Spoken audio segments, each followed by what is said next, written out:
صدای شاعر.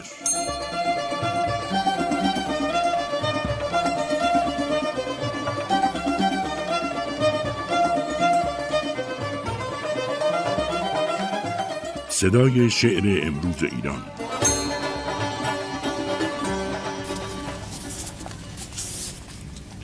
این شعر یک بیوگرافی گونه ای از من هست که خودم درباره خودم حرف زدم. نسیمی از دیار آشتی. باری اگر روزی کسی از من بپرسد چندی که در روی زمین بودی چه کردی، من میگشایم پیش رویش دفترم را، گریان و خندان برمیافرازم سرم را. آنگاه میگویم که بذری نو فشانده است، تا بشکفد تا بردهد بسیار مانده است. در زیر این نیلی سپهر بیکرانه، چندان که یارا داشتم در هر ترانه، نام بلند عشق را تکرار کردم. با این صدای خسته شاید خفته ای را در چارسوی این جهان بیدار کردم. من مهربانی را ستودم، من با بدی پیکار کردم. پژمردن یک شاخ گل را رنج بردم، مرگ قناری در قفس را قصه خوردم، و از قصه مردم شبی 100 بار مردم. شرمنده از خود نیستم گرچون مسیحا، آنجا که فریاد از جگر باید کشیدن، من با صبوری بر جگر دندان فشردم.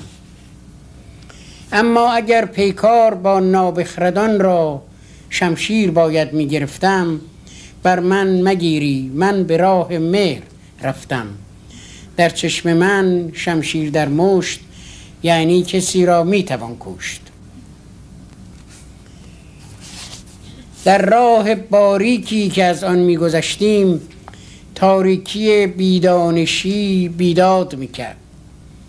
ایمان به انسان شب چراغ راه من بود، شمشیر دست اهرمن بود، تنها سلاح من در این میدان سخن بود. شعرم اگر در خاطری آتش نیفروخت، اما دلم چون چوب تر از هر دو سر سوخت. برگی از این دفتر بخوان، شاید بگویی آیا که از این میتواند بیشتر سوخت. شبهای بی پایان نخفتم، پیغام انسان را به انسان باز گفتم. حرفم نسیمی از دیار آشتی بود، در خارزار دشمنی ها. شاید که طوفانی گران بایست می بود، تا برکند بنیان این اهریمنی ها. پیران پیش از ما نصیحتوار گفتند دیر است، دیر است. تاریکی روح زمین را، نیروی 100 چون ما ندایی در کویر است. نوحی دیگر می باید و طوفان دیگر، دنیای دیگر ساخت باید و از نو در آن انسان دیگر. اما هنوز این مرد تنهای شکیبا، با کوله بار شوق خود ره می سپارد، تا از دل این تیرگی نوری برآرد، در هر کناری شمع شعری می گذارد. اعجاز انسان را هنوز امید دارد.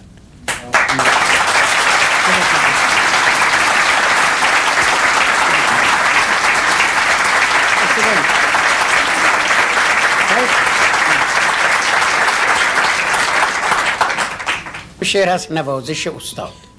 من به شیوه بوستان سعدی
ابراهیم مکلای عزیز یادداشتی به من دادن که شعر گرگ رو بخونم. شعر گرگ یکی از آثاری است که در کتاب از دیار آشتی چاپ شده و اشاره‌ای به اون نفس اماره که در وجود هر آدمی هست که سعدی هم به آن اشاره‌ای دارد. اگر این درنده خویی ز طبیعتت بمیرد، همه عمر زنده باشی به روان آدمیت. این هم اشاره‌ای به این گرگ درون است. گفت دانایی که گرگی خیره سر، هست پنهان در نهاد هر بشر. لاجرم جاریست پیکاری سترگ، روز و شب ما بین این انسان و گرگ. زور بازو چاره این گرگ نیست، صاحب اندیشه داند چاره چیست. ای بسا انسان رنجور پریش، سخت پیچیده گلوی گرگ خویش. وی بسا زور آفرین مرد دلیر، هست در چنگال گرگ خود اسیر.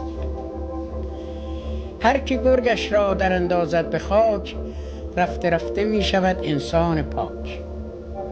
وان که از گرگش خورد هر دم شکست، گرچه انسان می نماید گرگ است. وان که با گرگش مدارا می کند، خلق و خوی گرگ پیدا می کند.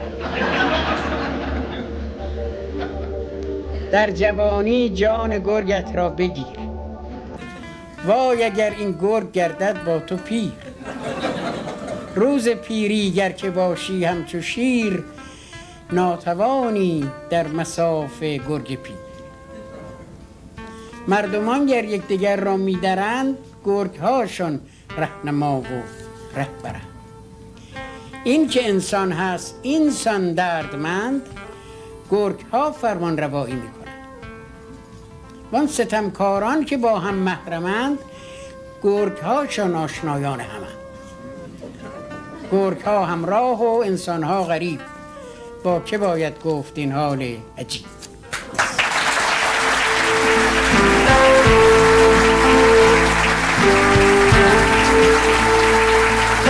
شهر خاک داستان مختصری داره. یه وقت خدای نکرده بعضیا به خودشون نگیرن که چون به دلایلی به هر حال وطن عزیزشون رو ترک کردن، من قصد ملامتی دارم به اونها، ابدا همچی چیزی نیست. دوست عزیزی که دیشب در منزلش بودیم در سیاتل، همون کسی است که 22 سال پیش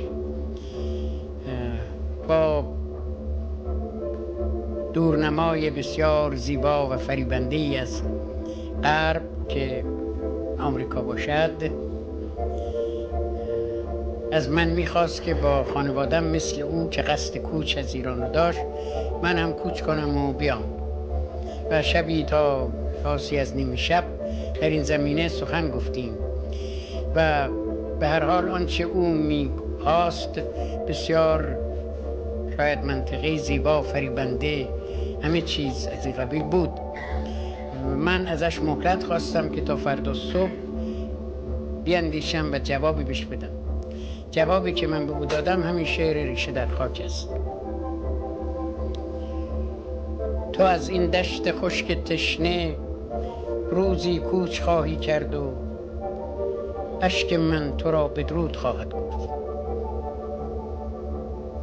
نگاهت تلخ و افسرده است، دلت را خارخار ناامیدی سخت آزرده است.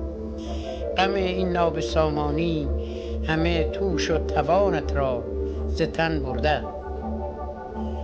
تو با خون و عرق این جنگل پژمرده را رنگ و رمق دادی. تو با دست تهی با آن همه طوفان بنیانکن در افتادی. تو را کوچیدن از این خاک دل برکندن از جان است. تو را با برگ این چمن پیوند پنهان است. تو را این ابر ظلمت گستر بی رغم بی باران، تو را این خشکسالی های پی در پی، تو را از نیمه ره برگشتن یاران، تو را تزویر غمخواران ز پا افکن. تو را هنگامه شوم شغالان، بانگ بی تعطیل زاغان در سطوح آورد. تو با پیشانی پاک نجیب خویش که از آن سوی گندمزار طلوع با شکوهش خوشتر از 100 تاج خورشید است، تو با آن گونه های سوخته از آفتاب دشت، تو با آن چهره افروخته از آتش غیرت که در چشمان من والاتر از 100 جام جمشید است، تو با چشمان غمباری که روزی چشمه جوشان شادی بود و اینک حسرت و افسوس بر آن سایه افکنده است خواهی رفت و اشک من تو را بدرود خواهد گفت. من اینجا ریشه در خاکم، من اینجا عاشق این خاک اگر آلوده یا پاکم، من اینجا تا نفس باقیش میمانم، من از اینجا چه میخواهم نمیدانم. امید روشنایی گرچه در این تیرگی ها نیست، من اینجا باز در این دشت خشک تشنه میرانم، من اینجا روزی آخر از دل این خاک با دست تهی گل برمیافشانم، من اینجا روزی آخر از ستیغ کوه چون خورشید سرود فتح میخوانم و میدانم تو روزی باز خواهی.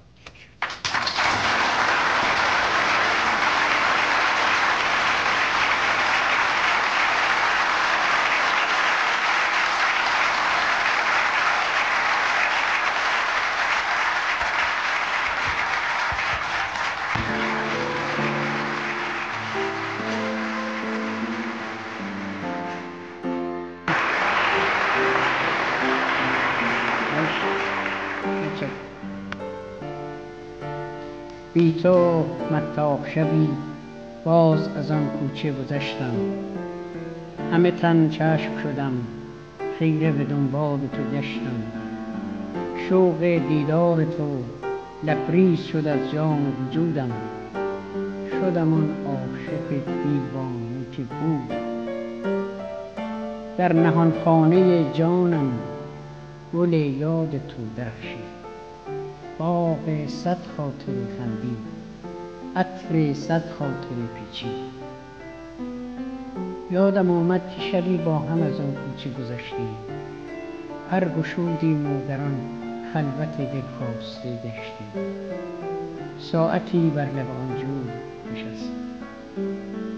تو همه راز جهان ریخته در چشم سیاهت، من همه محو تماشای نگاهت.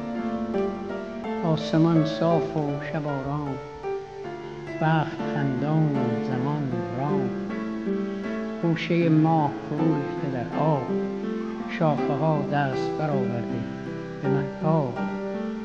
شب و صحرا و گل و سنگ همه دل داده به آواز شبانند. یادم آید تو به من گفتی از این عشق حذر کن، لحظه چند بر این آب نظر کن، آب آینه عشق گذران است.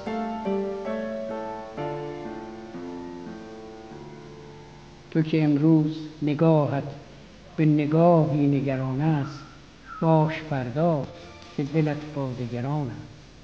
تا فراموش کنی چندی از این شهر سفر، با تو گفتم حذرت عشق ندانم، سفر از پیش تو هرگز نتوانم. روز اول که دل من به تمنای تو پر زد، چون کبوتر لب بام تو نشستم، تو به من سنگ زدی، من نرمیدم نگسستم. باز گفتم که تو صیادی و من آهوی دشتم، تا به دام تو دوفتم همه جا گشتم. حذر از عشق ندانم، سفر از پیش تو هرگز نتوانم. اشکی از شاخه فرو ریخت، مرغ شب ناله تلخی زد و بگریخت. اشک در چشم تو لرزید، ماه بر عشق تو خندید. یادم آید که دگر از تو جوابی نشنیدم، پای در دامن اندوه کشیدم، نگسستم نرمیدم. رفت در ظلمت غم آن شب و شبهای دگرم، نگرفتی دگر از عاشق آزرده خبر هم، نکنی دیگر از آن کوچه گذر هم. بی تو اما به چه حالی من از آن کوچه گذشتم.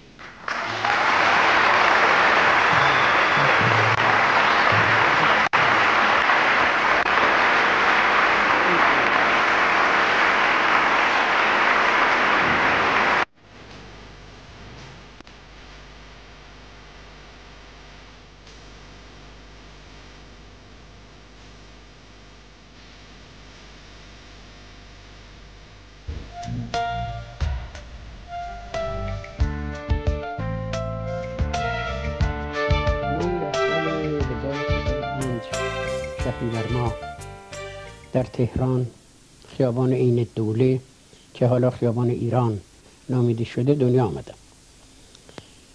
تا 7 سالگی تهران بودیم. پدرم به علت مأموریتی که در وزارت پست و تلگراف بهش داده شد به مشهد منتقل شد. 7 سال هم در مشهد بودیم و بعد در شهریور 1320 که ایران دچار اتفاقات و انقلاباتی بود دوباره به تهران برگشتیم. مادرم نوه امیرالامرا از خانواده ظهیرالدوله کرمانی بودن و اسمش خورشید ولی لقب اعظم سلطنه بهش داده بودن. این عکس پدر مادر من مرحوم میرزا جوادخان مؤتمن الممالک هست که نشسته و فرزندانش هم دایه های من دور و برش وایستادن و این مرد میرزا جوادخان نجم تخلص میکرده و شعر میگفته و اون کتابی هم که دستشه مجموعه شعرهاش هست. این هم عکس مادرم هست که ایشون در 39 سالگی به علت بیماری قلبی درگذشتن و تأثیر عظیمی در من در کار شعریم گذاشتن و مظهر مهر و محبت بودند. دیدی آخر رفت از کف آن امید زندگانی، شد چراغ عمر او خاموش در عین جوانی، کرد با من خوندل وداع جاودانی، شد گل من پرپر از بیرحمی باد خزانی، بود این گل مادر من. بی تو صبح عمر من تاریک چون شام سیه شد، زنده ای مادر تو و این امر بر ما مشتبه شد، مرده من هستم که اندر زندگی عمرم تبه شد، آری ای مادر فریدون کشته غم بیگنه شد، دست من بر دامن تو. من تقریبا 19 سالم بود و ایشون 39 سالش بود که درگذشت. این عکس ها که میبینید عکس بالایی پدر من هست، مرحوم میرزا محمود خان مشیر که گفتم امور مخابراتی غرب ایران رو اداره میکرد با فرزندانش که یکیشون پدر من هست بقیه عموی من. این خود پدر منه که عکسش اونجاست.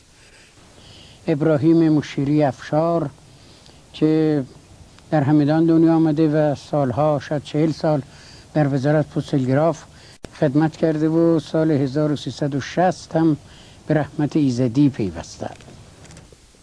مادر من 3 پسر داشت. منصور مشیری که سال گذشته درگذشت، خدایش بیامرزاد، اینم من برادر میانی هستم، اینم منوچهر برادر کوچکتر ما. من تحصیلات ابتداییمو در تهران شروع کردم تا کلاس دوم، بعد در مشهد تا کلاس 8 ادامه دادم و بعد از کلاس 8 به بعد به تهران آمدیم. 1-2 سال در دبیرستان دارالفنون بودم، بعد به دبیرستان ادیب رفتم، بعد به علت مشکلات خانوادگی در مدرسه وزارت پست و تلگراف و تلفن، مدرسه فنی بود که ناگزیر بودم هم تحصیل کنم هم کار کنم. این بود که در وزارت پست و تلگراف استخدام شدم در 1324. من با حقوق خیلی کمی. اون موقع مثلا 111 تومن و 3010 شی اولین حقوقی بود که به یک کارمند دونپایه میدادم. گفتم من با سیکل اول استخدام شده بودم، ولی بعدم اگه چیز نشد حذفش کنم. تا 3 ماه اول حقوق منو جمع کردن، بعد از 3 ماه به من 360 تومن دادن. من آمدم خونه با این امید که مادرم چون مدتی بود بیماری قلبی داشت من میتونم بهش کمک کنم، ولی اتفاقا ایشون همون روز درگذشته بود. یعنی من نتونستم مژده گرفتن حقوق رو مثلا بهش بدم که میتونم بهش کمک کرده باشم. بعد از 3 ماه اینجور شد و ادامه کار همچنان من در اداره بودم، ولی به علت خط و ربط و صحبت و از اینایی که داشتم تشخیص دادن که من در روابط عمومی وزارتخانه کار کنم. در روابط عمومی کار کردم تا معاون مدیر کل شدم، یعنی به تدریج تا سال 40 و چند. منو به عنوان رئیس روابط عمومی شرکت مخابرات انتخاب کردند و من رفتم اونجا تا سال 55 هم، یعنی از 50 تا 55 درست 6 سال اونجا خدمت کردم. 1 سال هم مشاور مطبوعاتی مدیر عامل شدم. 57 هم بازنشسته شدم. یعنی شما در واقع یه جوری کار پدر رو ادامه دادید؟ بله، پدر هم کار پدر بزرگ رو ادامه داده بود و لقب مشیر هم چون پدر بزرگ خدمات زیادی در همدان و کردستان و کرمانشاه برای خطوط مخابراتی ایران در اون زمان انجام داده بود، ناصرالدین شاه بهشون لقب مشیر داده بود که ما شدیم مشیری. در حال 3 نسل بودن که خدمت دولت رو پذیرفته بودن بی خود. خب من قبل از اینکه دبستان برم، یعنی 4 سال 5 سالم بود، همه چی میخوندم. تمام تو خیابون که میرفتیم درشکه سوار شدیم من تمام تابلوها رو میخوندم و پدر مادرم هم تعجب میکردن که من چطور این همه چیزها رو به این شکل یاد گرفتم. یادم هست که اون موقع به جای شناسنامه سجل میدادن. سجل یک کاغذهایی بود درست قد برگ‌های آب و برق و گاز و تلفن که امروزا میارن. اونجا اسم منو نوشته بود آقای فریدون مشیری، آقای میرزا فریدون مشیری باشه. من از پدرم میپرسیدم آقا میرزا یعنی چی؟ در همون 5-6 سالی که میگفت میرزا یعنی کسی که قلم دستشه مینویسه، میرزا بنویس. من چون با قلم پیوندی بسته بودم، این بود که فکر نمی کنم کار دیگه ای از من ساخته بود. یعنی در هیچ حجره بازرگانی نمیتونستم شاگردی کنم مگه اینکه اونجا یه چیزی بمیدن بنویسم، ولی این کار هیچ نبود. ما عمرمون با قلم پیوند خورد. با قلم میگویم ای همزاد، ای همراه، ای هم سرنوشت، نیک میدانی چه ها دیدم به دورانهای زشت. شعرهایم را نوشتی دست خوش، اشکهایم را کجا خواهی نوشت. 10 سالگی تقریبا توی مطبوعات بودم، یعنی هم خبرنگاری میکردم هم مینوشتم. شوق چیز نویسی خیلی در من بود. در دانشگاه هم که رفتم بعد از 2 سال که ادبیات خوندم رشته‌مو تغییر دادم، رفتم روزنامه نگاری چون اون رشته رو بیشتر دوست داشتم. و بعد شعرم هم همچنان جوانه میزد و خیلی هم پربار. الحمدلله که هنوز هم همچنان اون چشم جوشان است. در سال 1334 که 29 سالم بود اولین مجموعه شعرم منتشر شد که شهریار که من ندیده بودمشون، تبریز بودن، یک نامه‌ای برای من نوشته بودن، از من به عنوان شاعر بلند پایه نام برده بودن و این برای جوانی در اون سن و سال من خیلی افتخارآمیز بود. اولین باری که شعر سرودیم یادتون هست؟ من اولین بار یک شعری گفتم به نام فردای ما. میدونید که همه هم نسلای ما اولین آثارشون، جوانای 16-17 ساله، با عشق شروع میکردن. یعنی اون موقع ما هنوز سن و سالمون برای درک مسائل و مباحث اجتماعی اینا چیز نمی داشت. این بود که اولین کتاب من تشنه طوفان تقریبا شعرهای عاشقانه است. همه روزنامه‌ای داشت شادروان جهانگیر تفضلی به نام ایران ما. منم خیلی مشتاق شدم که طب آزمایی بکنم. یه شعر فرستادم برای ایران ما، چاپ شد، خیلی جای قشنگ و بلند و به قول اون وقتا با حروف 18. هفته بعد در ستون خوانندگان اون بالا نوشته بود که آقای فیضون مشیری شعری را که هفته پیش فرستادید و چاپ شد در جمع هیئت تحریریه ایران ما با حسن قبول بسیار تلقی شد. خوشبخت میشیم که اگه از شما هم باز شد. دیگه من شاگرد مدرسه اون موقع کلام رو هوا بود که به هر حال از من در اول کار شاعری اینجور قدمی گذاشتیم. بله، و همزمان با کار شعر کار مطبوعاتی و اینا ادامه داشتیم. بله. چه زمینه‌ای کار مطبوعاتی بود؟ عرض کنم که من صفحات شعر مجله ها رو یا صفحات ادبیشون رو در این مورد هم در روشنفکر 17-18 سال کار کردم، در مجله سپید سیاه همچنین، 1-2 سال در مجله تماشا مال رادیو تلویزیون بود این اواخر، در مجله زن و روز، یک چند ماهی در مجله تهران مصور. به هر حال چون من سفیری که در مجله روشنفکر درست کرده بودم و یه سطح خاصی داشت، به قول یکی از دوستان هر کی شعرش تو روشنفکر چاپ میشد حس میکرد که دیگه حالا شاعر شده.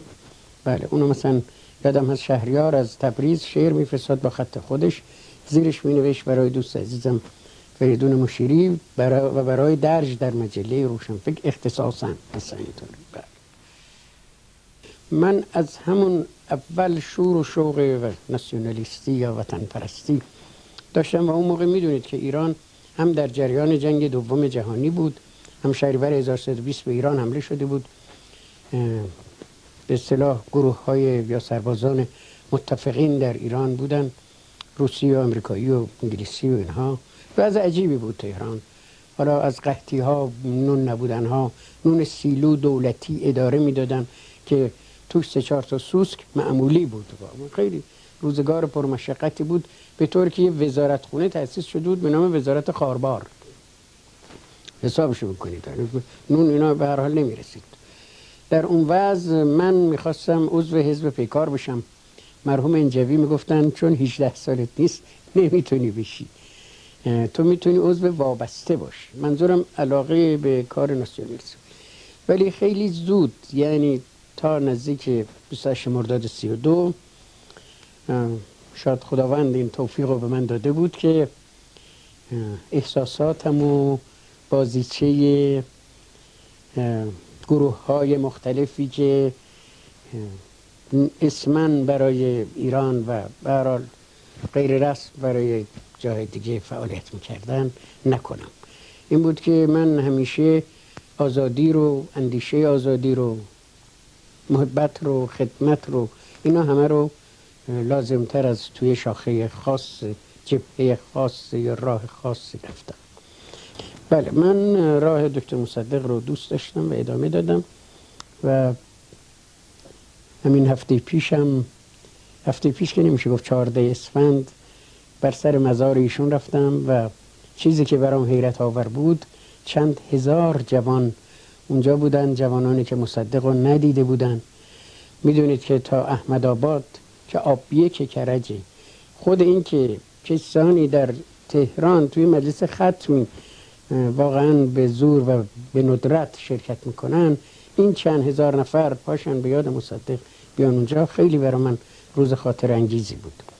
به شعری در همین کتاب آواز آن پرنده غمگین بالای این شعر نوشته شده: 2 شعر با یاد بزرگمردی که برای رهایی ملت‌های شرق برخاست و جان بر سر این کار گذاشت.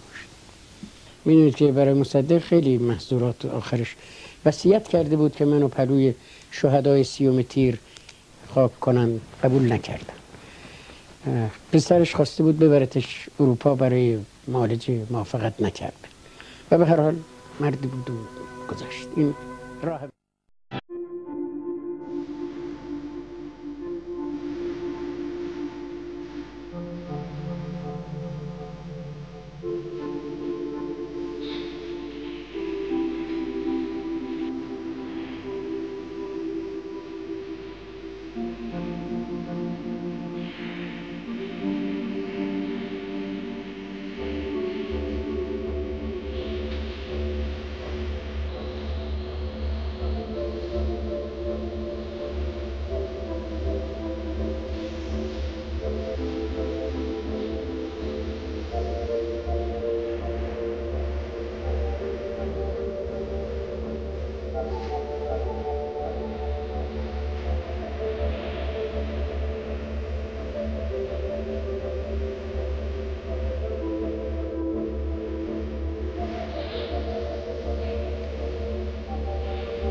شعری دارم به نام پر کن پیاله را که این آب آتشین دیریست ره به حال خرابم نمیبرد. این شجریان خود این با اینکه شعر نو یعنی کوتاه و بلند هست، ولی آقای فریدون شهبازیان آهنگی ساختن این رو در ماهور و شجریان هم خون در ماهور. یعنی شعر نو آمد تو کادر آواز ایرانی که بر موسیقی قدیم و بر قالب قدیم شعر استوار بود. پر کن پیاله را این آب آتشین دیریست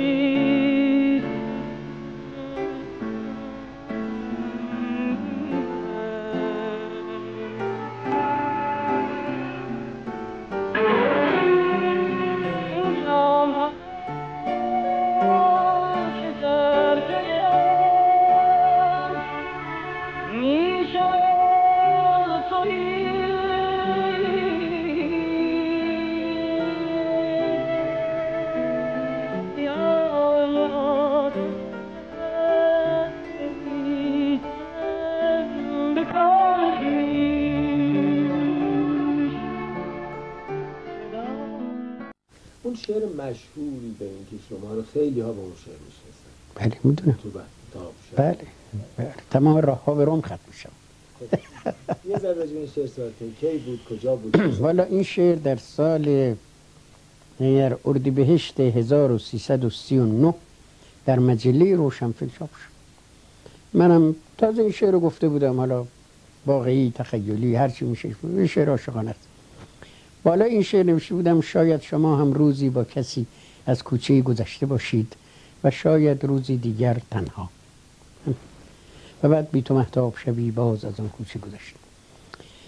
در هر محفلی که من میرم بدون استثنا، در هر مجمعی که دعوت میشم برای شعرخوانی، در هر دانشگاهی که صحبت میکنم که بیشترین خاطرش دانشگاه شیراز هست، همه داد میزدن کوچه کوچه کوچه. دیدین که این نسل جوان دم میگیرن، دختر و پسر. گفتم بچه من امروز برای شما از کوچه بهتر یه شعر رو باور کنید، مثل اینکه به اینا حرف بد زده باشه. در این حد فریاد زدن کوچه کوچه کوچه. و من شروع کردم به ناچار التماس میکردن دبیران استادان آقا بخون. میتونید باور کنید که من شعر کوچه رو میخوندم 2000 نفر با من هم صدایی میکرد. در امریکا یک آقایی آمد به من گفت آقا شعر کوچه رو بخونید. من داشتم برای چند نفر کتاب امضا میکردم. گفتم که اجازه بدید دیگه امشب این شعر کوچه رو نخونم. یه خود منو نگاه کرد، بعد دستشو به این حالت، به حالت واقعا تهدید، گفت نشه منو امشب از اینجا میبرن اگه شما شعر کوچه رو نخونید. گفتم آقا چرا خونریزی میکنی؟ من میخونم. همینقدر که جماعت آمده نشستن شعر کوچه رو خوندم. و من نمیدونم، البته این طبع مردم ماست به خدا. من شعر دیگری همزمان با کوچه چاپ کردم، اشکی در گذرگاه تاریخ. در اون شعر گفتم که از همون روزی که دست حضرت قابیل گشت آلوده به خون حضرت حابیل، آدمیت مرده بود فلان. همیشه با تو به ایرانم، ایران جاودانم. معنای زنده بودن من با تو بودن است. نزدیک دور، سیر گرسنه، رها اسیر، دلتنگ شاد، آن لحظه ای که بی تو سراید مرا مباد. مفهوم مرگ من در راه سرفرازی تو، در کنار تو مفهوم زندگی است.